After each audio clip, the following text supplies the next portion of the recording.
Today, my guest is Joey Pantoliano, otherwise known as Joey Pants. He has been a dear friend, teacher, client, and just all around joy to have in my life. For the past, I don't know, like 30 years maybe. Got to be more. When did you start I started giving? working When did you get out of the there. mailroom? I started working there. I think I was 27, 28. So yeah, a very long time ago, like Yeah, 30 years. yeah. You were, because I've been here 25 years. I feel like it's longer. Well, Uh, I've been sober 20, oh, it'll be the 22 years this summer, God willing. And I knew you way I knew before you you when you were weren't. sober. Yeah, exactly. And I knew you. Yeah. And I knew you. Um, well, listen, you have always been before your time. And we were just discussing this off before we got on about, back when did you write the book? When did you write that book? Uh, well, yeah, the first book I wrote was Who's Sorry Now. That was like 2003. Yeah, That yeah, was about the first 18 years of my life, growing correct. up in Hoboken. And then uh, Asylum, when I was diagnosed, I guess it's easier for me to start. I did The Sopranos, and at one point during The Sopranos, and I'd been nominated and won an Emmy award, and so my wildest dreams, the dreams that I had as a young kid, earlier we mentioned that I've been a member of the Screen Actors Guild since 1972. So I've been professional union card holding member for 52 years now. And so as things started going my way, um, the more gratification I got and satisfaction. Um, I the worse I felt about myself. Mm. So I came to understand. I was doing a movie um, that was brought to me by a friend, Eddie Mordahovich, who knew this kid Joe Greco, um, and Eddie worked on my first book with me. Hmm. Uh, and and Joe was doing a movie called Canvas, based on the life of his life with a schizophrenic mother.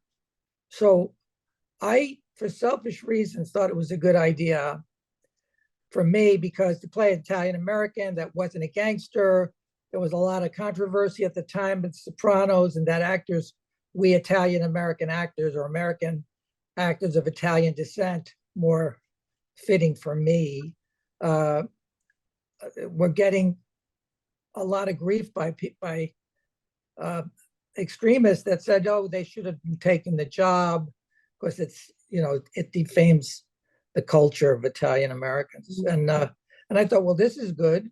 I can play somebody who's a victim of my wife's mental illness. I didn't know much about mental illness. I thought it was a minority disease, and that you saw things and heard things, and I didn't understand the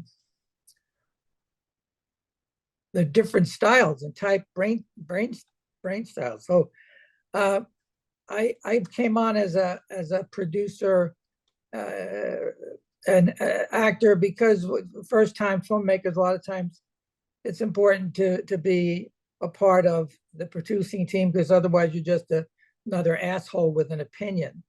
And so in the course of doing this, I was able to convince Marcia Gay Harden to play my wife, who was stricken with late onset schizophrenia. And it's told through the eyes of a 10-year-old boy. But anyway, in the course of you know, the pre-production and the setting up of it, And then Marcia showed up and she started playing her role. And I was just like this gnawing, like, who does she remind me of? Mm-hmm. What's she doing? She's reminding me of my mother. And I never thought my mother was mentally ill, although the behavior and the things that this character was saying was very reminiscent of what my mother was going through. So I didn't think my mom was mentally. I just thought she was Italian American. I thought it was a cultural thing, just like my own behavior. I thought that my neuroses, madness, whatever you want to call it, was a character defect, a flaw, because I didn't know anybody else felt like I felt.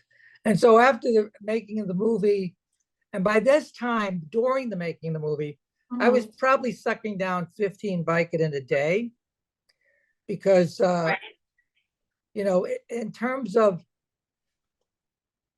my evolution, my first drug of choice was food as a kid. And then I got really fat, 13, 12, 13, 14, and I wanted girls to like me. And so I started starving myself. And so I developed an eating disorder. I didn't know it was an eating disorder. And then, then in my adolescence, I discovered masturbation. So that was, my 7 deadly symptoms, right? Was meditation, masturbation, medication, whatever the fuck it was. I just want to feel better. I didn't want to feel what I was feeling. I think acting had a lot to do with some kind of life vest that I didn't know, because I didn't know really who I was. And it was a lot easier to play other characters and have an understanding of what happened, what was going to happen, what my intention was going to be in the scene. I had a lot more control over my life in between action and cut. Right. And so as I started acquiring the things that I thought was going to make me happy, I needed other things to fill that void. Transferring, from alcohol to Vicodin, to, risky behavior. And so after I had been taking Lipitor for a history of heart disease, so a statin, and I had to get checked up every 6 months. And so I talked to my doctor, and he asked me how I felt, and I said, I feel like I'm underwater, and like I'm walking through sand. And he said, well, that's something I can't really help you with. You might want to be talking to a psychiatrist. And I don't know if you know this about me, but from the time I was 19 years old, I was in some form of therapy. I was in group therapy, but actually became, was a cult, really, cult of personality. But I just felt that there was something really bad inside of me, and it needed to be tamed, and it needed to be regulated, it needed to be watched. And I didn't have the weaponry to protect myself from myself and to protect others from myself. So I told the psychiatrist what was going on, and he said, well, that sounds like clinical depression. You have a disease. And I was like,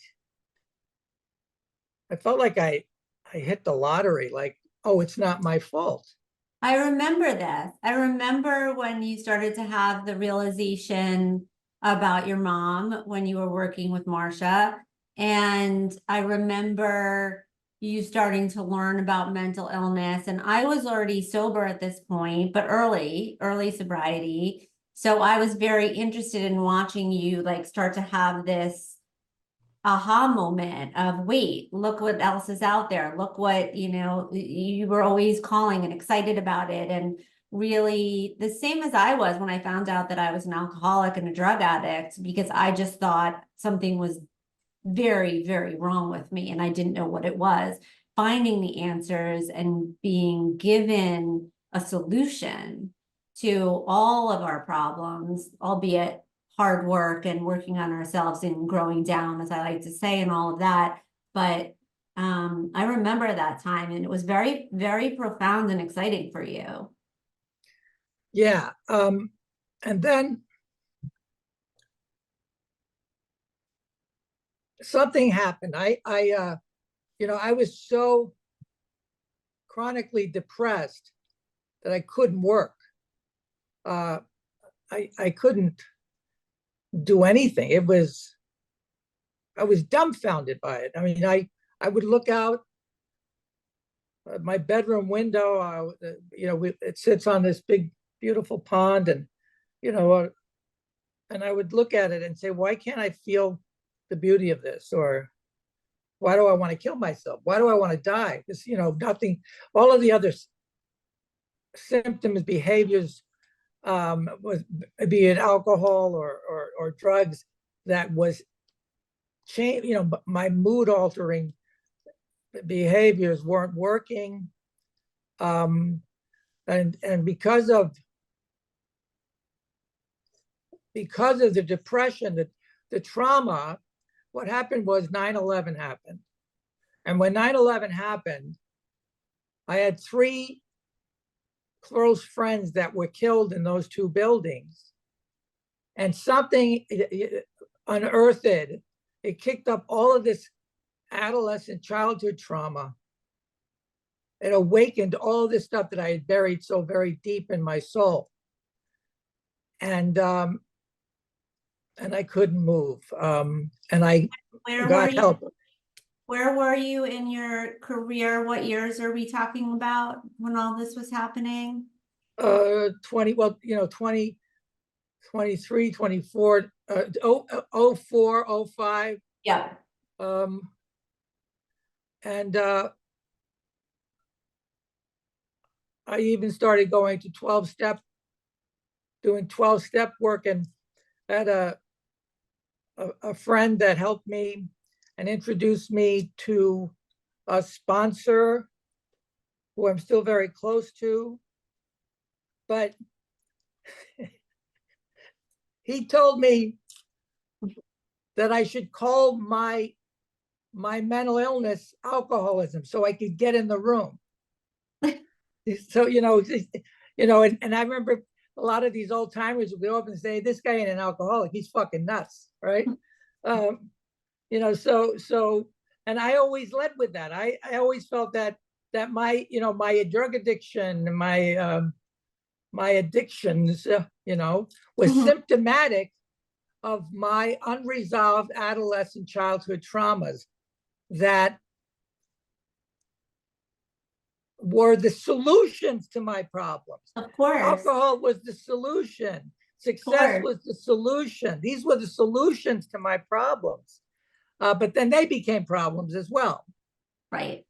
Right. Because nothing you were doing, the successes, the things that you thought you needed or wanted, or I mean, I remember you like, you would always love to take, I'm not gonna say steal, but like take things from sets that didn't belong to you. It was like you needed more and more and more of the external things to make you happy, but nothing was fulfilling that Well, emptiness.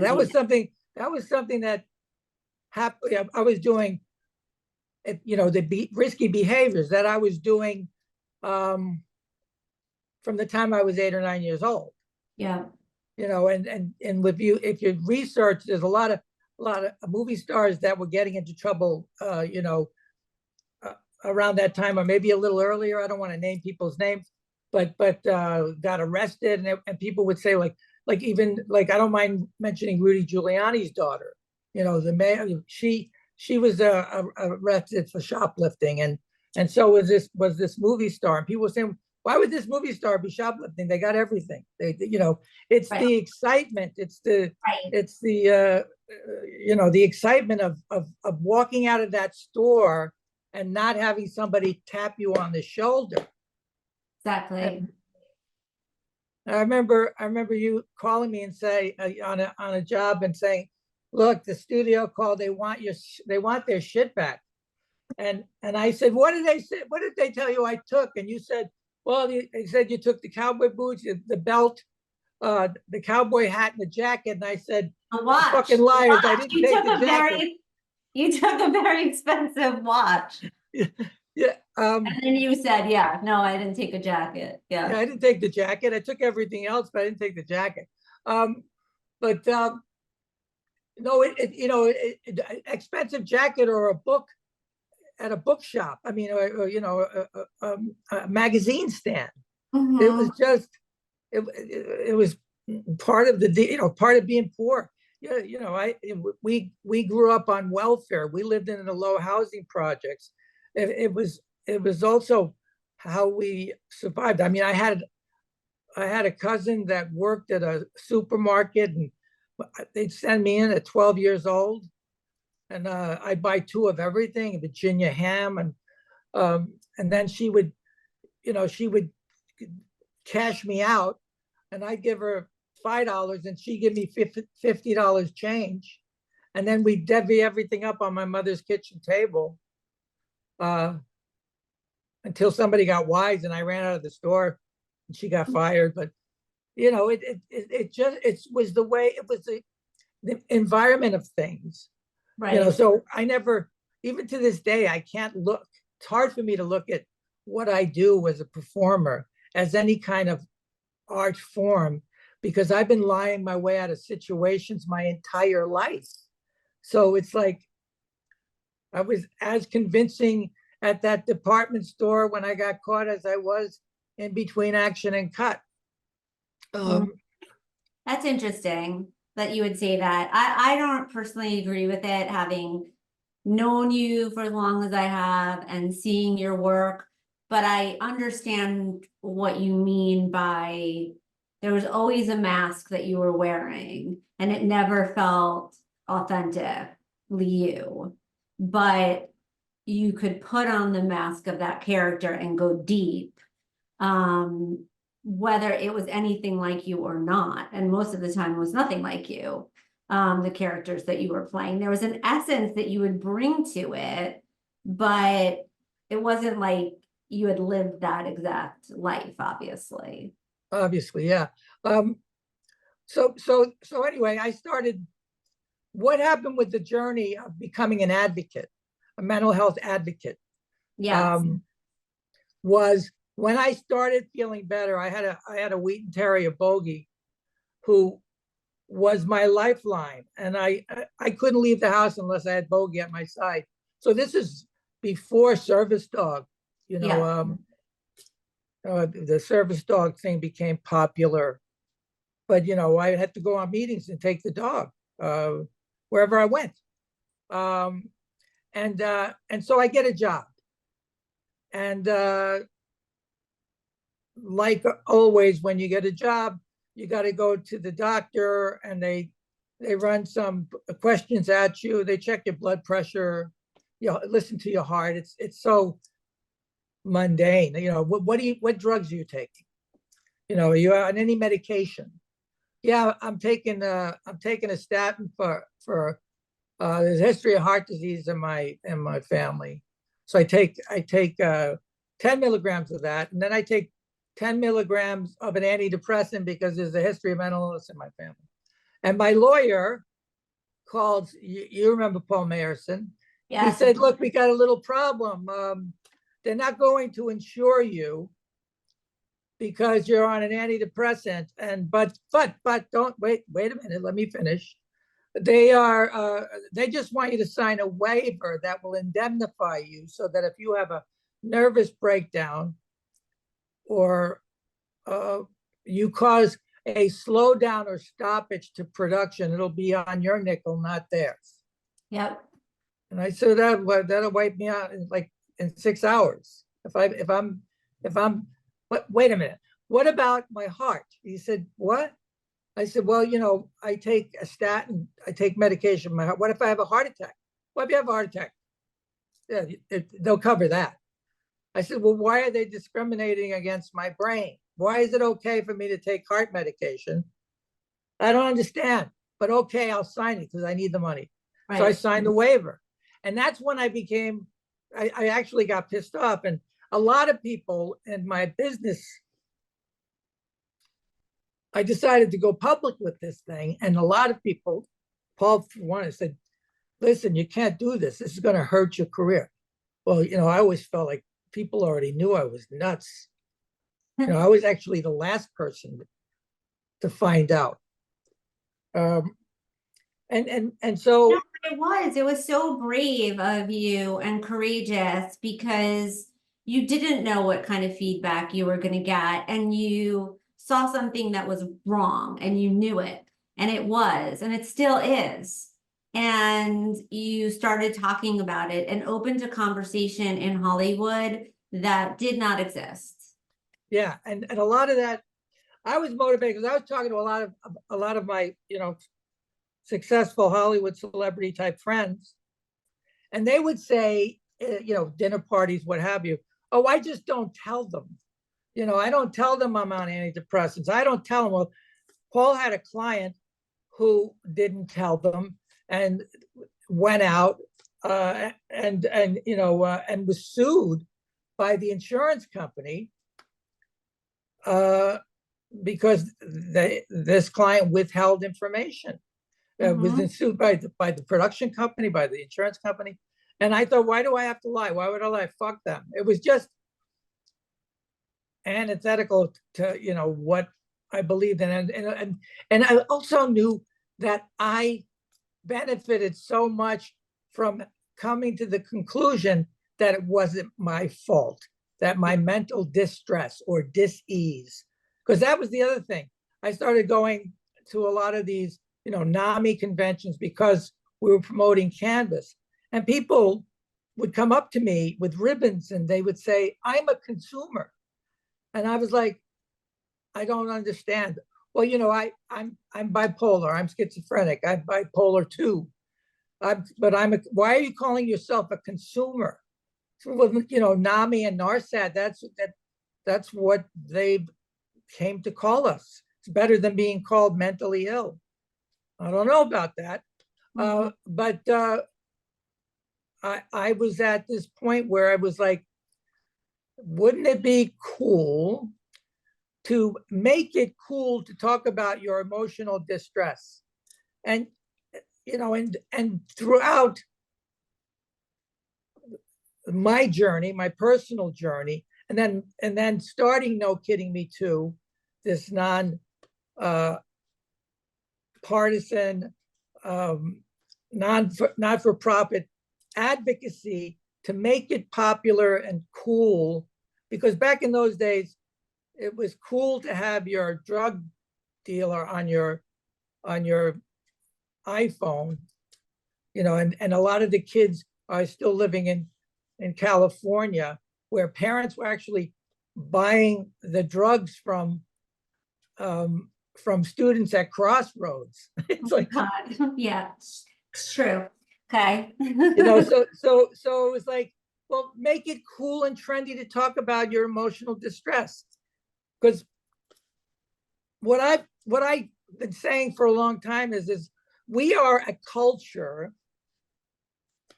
that waits for us to break before we get help. If we're lucky enough not to die or OD, then we find help, professional help that helps give us the tools and training to deal with what had never been dealt with, what was broken and traumatized us, and that we thought we buried deep within our soul. Hmm. So make it part of the training. Get kids to understand, to talk to each other, to do yoga and meditation in preschool. It's got to start from the very beginning. Yeah. And so my advocacy, I remember back in the old days where parents, it's always the parents, like, I don't know if you ever heard that expression, if it ain't one thing, it's your mother. Yeah. It's like, so it's always something. but the idea that uh, uh, people diagnosed with bipolar, that the parent would say, well, it's only bipolar 2, it's not bipolar Right. 1, or schizophrenia, and they would say, well, my son is bipolar, because it's a more palatable disease, just like back in the late 90s, where people were going to rehab for alcoholism when it was actually cocaine, which is not that's just a fucking drug. It's schizophrenia. I mean, the science that they're discovering now, that for some reason people that are addicted to cocaine, that it actually mellows them out, actually makes them feel right. It's all about the biochemistry of the individual and how your brain is developed and damaged based on trauma, or starting to smoke weed at 11 years old, what have you. Right. So the advocacy for me has always been talk about it, ask questions, ask for help. Ask for help. I don't know anybody who hasn't asked for help that has gotten an opportunity to find a way to manage and regulate your dis-ease, because it's temporary. Mental illness for me always felt like a stamp of permanency. I'm not always mentally ill. I'm not always depressed. There are times that I feel it more than others. It comes and it goes, and when it comes, I now have coping mechanisms that have been helping me in ways that were beyond my imagination. Also, when I made the documentary, No Kidding Me Too, which is taking me all over the world. I mean, it's taken me to Iraq, it's taken me to Poland, Ireland, truly all over the world, showing the movie and then having people talk about it. And it's the same everywhere. People are ashamed to ask for help because they don't know that we're all going through something. Yep, that's right. I love how you said I'm not mentally ill all the time. That is so true. And I think it's also the same. I would say I'm always an addict. I'm in recovery, but there are days when my addiction's not in recovery. Not that I'm picking up drugs and alcohol, but I'm doing other addicty behavioral things. And so I really relate to that. And it's true, we're not always sick, but there are moments where our disease will pop up and become more prevalent in our lives. And we have to be able to deal with that. And I don't think that there's anything wrong with it, but it is so shameful. I wouldn't even agree to go on medication for any of my anxiety or specifically my OCD once I got sober, because I felt like, okay, it's enough that I'm a drug addict. I don't also need this. I don't want this too. I'm not like looking to be, talking about my OCD behavior, and it's shameful. It was embarrassing. It was embarrassing even to talk about it with my therapist, let alone say I'm on medication for it. And it wasn't until I was 10 years into my sobriety that I even started doing trauma work and recognizing that the OCD was a symptom of my PTSD, and that, and how it all ties together. But I wouldn't have known any of this had I not continued to be curious about what was going on for me and talk about it and ask questions and feel like there were people that I could connect to that understood. I think about the documentary all the time, No Kidding Me Too, because it was like before the Me Too era, and it was so exactly the right words. And you know, every time I say it, I go back to, you know, you started that, you did that in the mental health field, and you used your platform to be able to go and do all of these things. And that's mentally well in my book. Yeah, it's, it's really cool to see people talking about this all the time. I was just, right before I got on with you, I was going to Instagram pop-ups, and there's Ben Affleck talking about when he was, because it's Mental Health Awareness Month, uh, but he was talking about being in, in the 12-step program, and old timers saying, I'm a grateful recovering alcoholic. And he was saying, fuck you, what are you grateful for? And how through his own evolution. Right. That people turn, people see that and say, well, if this guy got a big fucking problem, maybe it's okay for me to talk about my big problem. Yeah. Yeah. Yeah. I love it. I love it. I can't thank you enough for doing this, even though I know I could call and ask you to do anything, but it's so amazing that we share this. And I love you so much. I always have.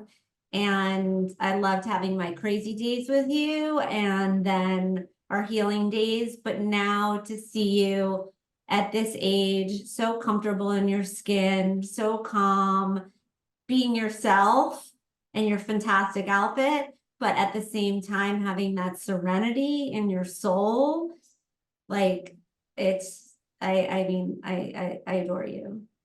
Sometimes I question, like, if if this evolution, is it the work I've done or just old age? It's the work. 100%. Make no mistake. If you just got older, I could just see what would be going on. So, but I love you, Lisa. I'm proud of you. I'm glad for you. I'm happy that we're a part of the army of folks who just want to help other people, Yeah, help other people. me too. Me too.